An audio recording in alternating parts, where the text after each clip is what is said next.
I want to take a moment to talk about classes and stats in Elden Ring. In the network test, all classes start at level 5. They also had the same stat spend, 87 points in total. I'm wondering how this will differ from the release. In the network tests from the earlier games, the selectable classes differed quite a bit from the release. One of the most striking stat changes in Elden Ring is that strength is now the stat for equip load. Considering the low stamina cost in the network test, I wonder if this means the new equivalent to endurance isn't as necessary. Otherwise, players will have to invest in strength, even for builds that don't need the strength scaling. One change that returns from the earlier games is dexterity is still used for cast speed. I'm hoping at the very least there's a talisman to speed up spellcasting. This stat setup seems to further infer the strength faith and dex int connotations from the earlier games, where strength would have higher defense and thus more effective HP for more efficient healing, and the dex int pairing suggests a focus on damage and mobility at the cost of survivability.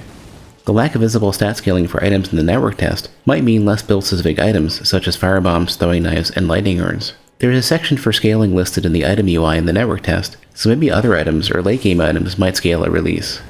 One other interesting change seen in the network test is that Attunement is no longer a level-up stat. Apparently, you can find it throughout the world. While I'm concerned about what this could mean for spellcasters, at the very least, it's no longer a stat that could be spent and wasted on a melee build. While I'll be touching upon this in a later video, it seems most players pumped Vigor for HP, and I mostly focused on spellcasting stats, so my testing might be a bit biased in being too squishy in PvP. PvE, on the other hand, wasn't too tough regardless.